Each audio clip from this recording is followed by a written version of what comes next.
Good morning, fellow option traders. This is Jeff, and welcome to the daily scan for Friday, February 27th, 2014. Well, today is last day in sunny Florida. Be heading back to the Arctic tomorrow. Should be back on the air in Ohio on Monday. All right.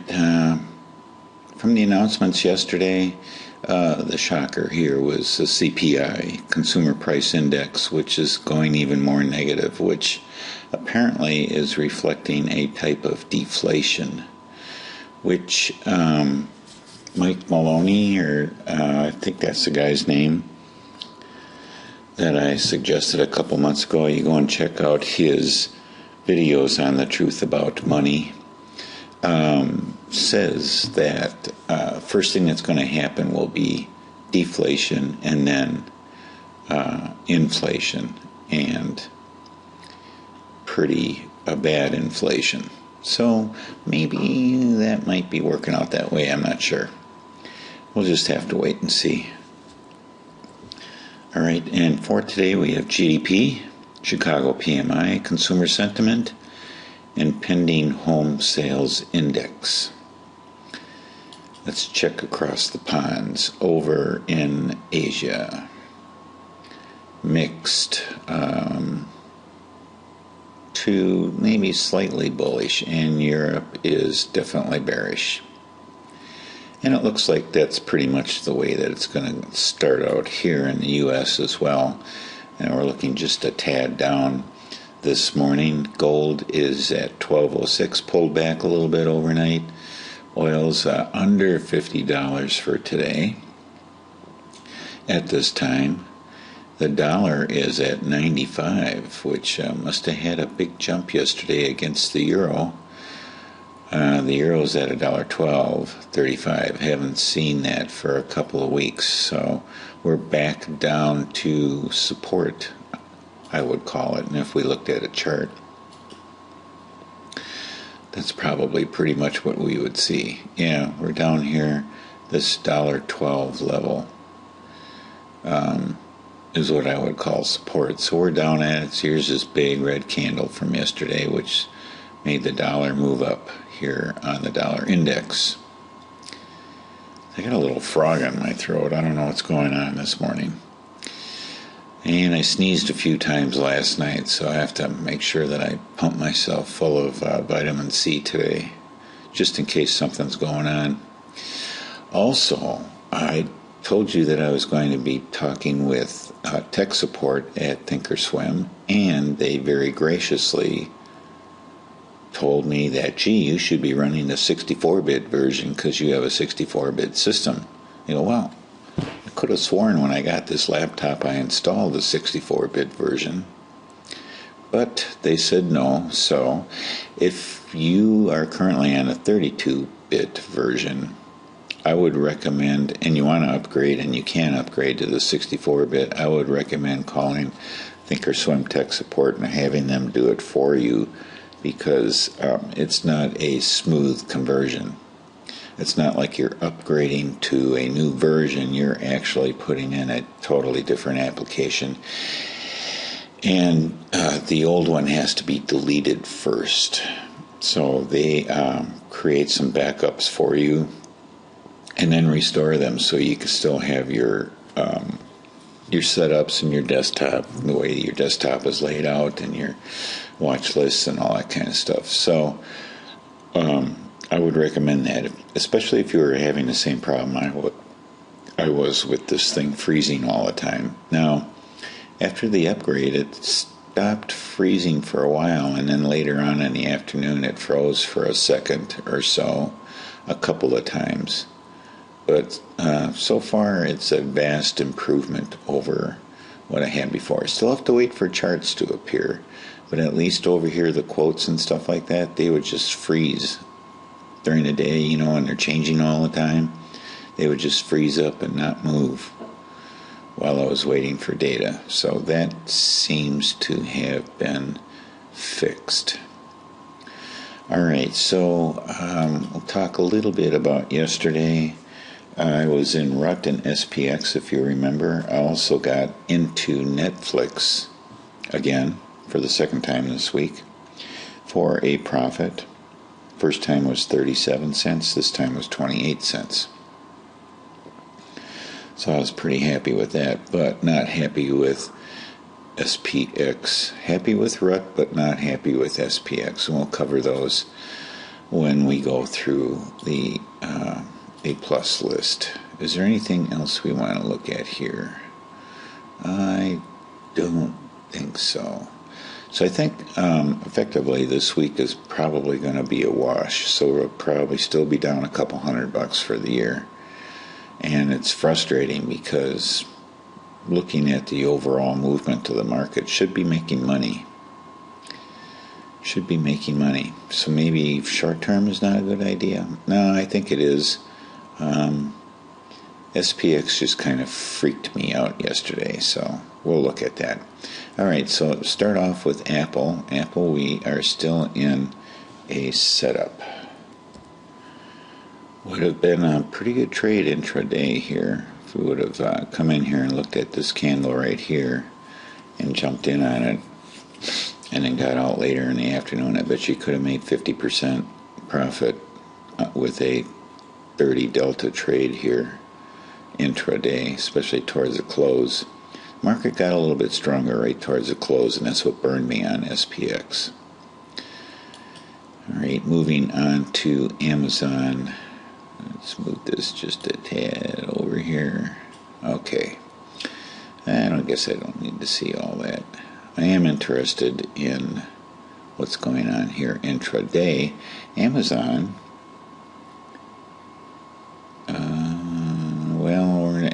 we said we're going to sit around and wait and watch this one a little bit, even though I'm not sure. I think we flattened out here. It's still not moving up.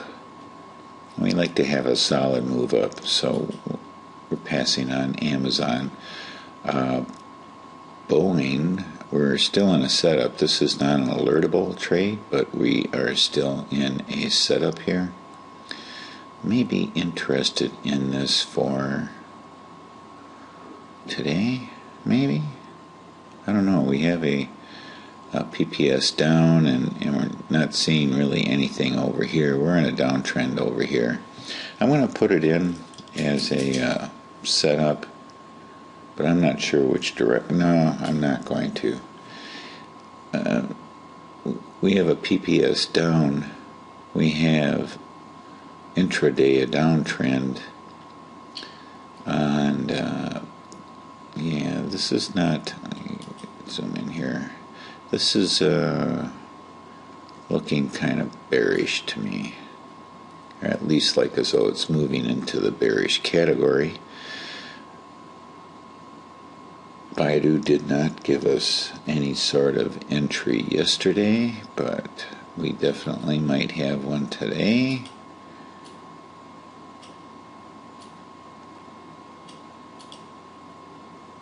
So I'm going to put them down on an intraday. That would be for expiration today, and a profit grab at 50%. So if we were to look at today, this might be a tad bit risky. In order to do, around a 30 delta here to get anything at all, we'd be at 207.5. Well, that wouldn't be probably all that bad.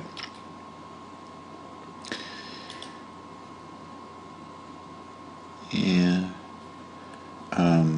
Let's move this up here. 42 cents. At least at this hour right now. Looks like it's going to open around 205. There's already 100 shares traded on it. That could be a play for today. 205 is here, and if it well, let's see here. What's wrong? Something's wrong in my head here. Yeah, we would be at 207.50. There we go. Yeah, we'd be up here.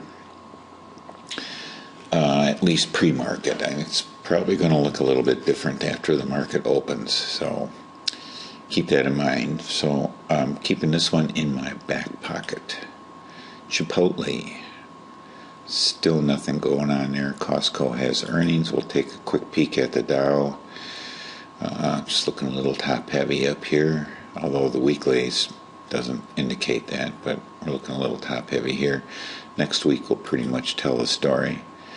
GLD, we had a little bit of a move up here. Now let's take a look at, we were looking at 53 cents to roll this to April. What's it at now? 41. Well, that's not too bad. Move that back to 53.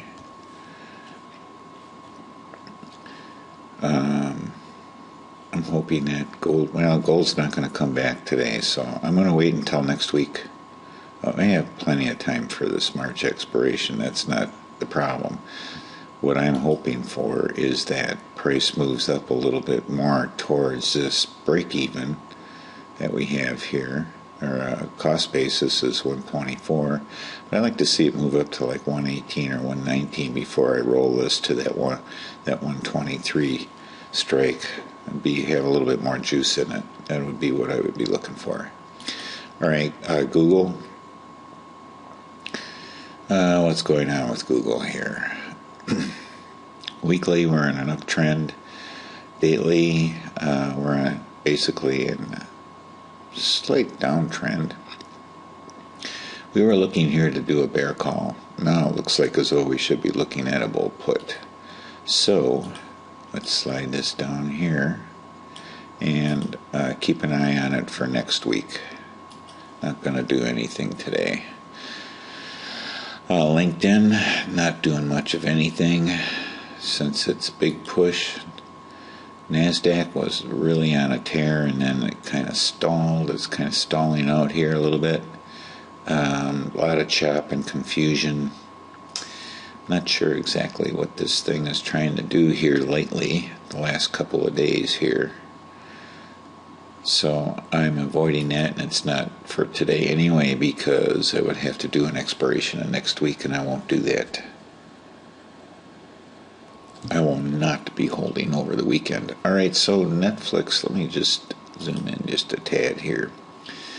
I got in it again yesterday down here at 475, and this is exactly the level that I got in yesterday, and I bailed a little bit early. I never got to my profit target. So,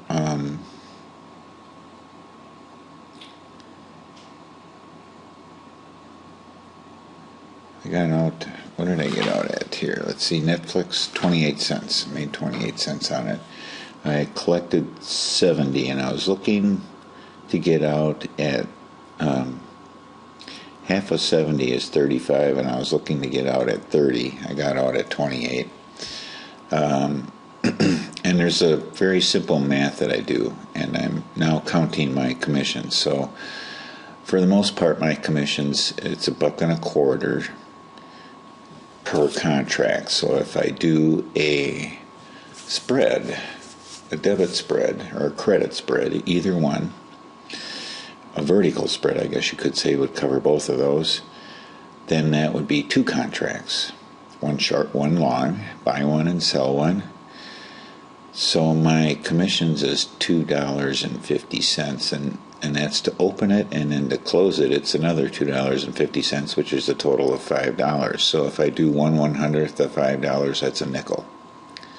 Pretty simple math. I can do that in my head.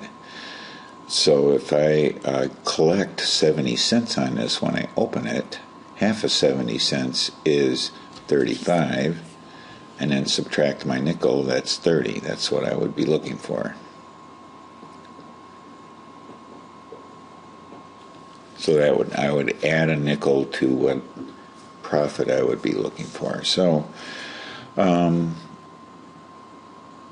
was looking for 30 as my selling point. Actually, and I was looking for 35 cents profit, and I got 28. So that was pretty close. Got a little panicky here. I did the same thing on SPX, and we'll take a look at that too. And RUT actually hit the target. So I'm not interested in doing any of these. Netflix, not for today. Priceline, not for today. Russell, definitely. Cash indexes, stay out of them today. Wait for next week. Here's a Russell trade. Russell did real nice yesterday and ended up collecting 30 cents on that. So that was 55 cents credit. And I added my nickel to it. So I was happy with that. Roughly nickel.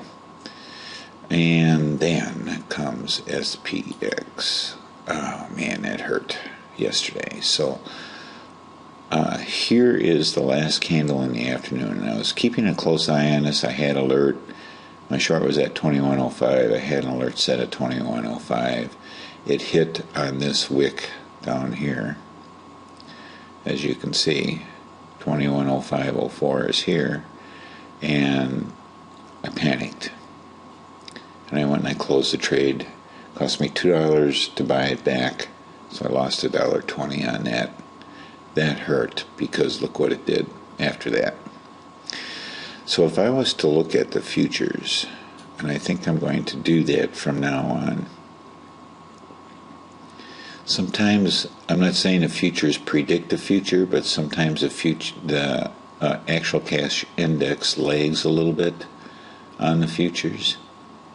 So, looking at this candle here may have been, I'm going to break down a time frame into like 5 minutes on the ES and have a separate chart set up for it. So I would do something like this.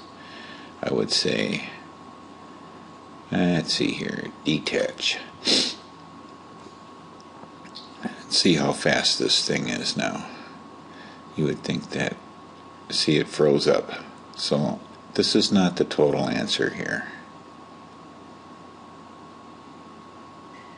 Even though, yeah, it's frozen. So there is definitely is something still amiss going on here. I'm waiting for it to collect everything. There we go. See? Hang on.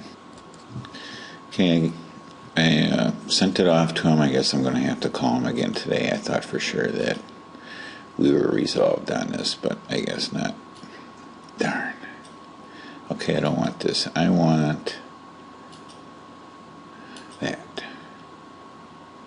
There we go. I can take this news off of here. And then, what do we got here that I could start out with? I could start out with this 30-minute intra-day. And we're on the ES. I'm going to unlink it just so it stays on the ES. And then I'm going to drop it down to like 5 minutes. Alright, so how did this look yesterday? Anything that tells me here that this is a bottom? Not really, but here, hang on a second. Yeah, I don't think this is going to help me at all because it was at 305 or 1505 right here when I got out. What do? Do I wait? I mean, I had to do something about it by the end of the day because I was not going to stay in overnight when it's hanging around my short. If it was blasting up, no problem. It's that next day print that just scares the hell out of me. Because if something happens overnight, this is how freaky I'm getting, even into maybe I'm getting a little too paranoid or something, but this scares me, being in this overnight when it's very close to my short, because it could gap in either direction the next day, and it does gap every day. So not exactly sure what I would do here. I don't have an answer for that. So it was a decision that I made, and May not have been a very good one, but I made it nonetheless. So yes, we are still having performance problems here. Nice try, Thinkorswim. Back to the drawing board. Let's go move on to Tesla here. Just a couple more to go before we pack it up for the weekend. I don't think I'm going to really be doing any trading today. I might do Apple though. I might be interested in Apple for today. Tesla, not seeing anything here, especially for today. I can't wait till Monday. And Visa, pretty much the same thing. Well, pretty choppy here. Big openings and then changes during the day. Yeah, it's that looks slightly freaky. Just take a quick look back at Apple here on the Analyze tab. What are we looking at? 130. Yeah. Look at this bid ask in the pre-market. That's unbelievable. 14,000 shares traded. This is pretty much 130.35 is about where it's going to open. Can't tell anything there, so no gap at this time on Apple.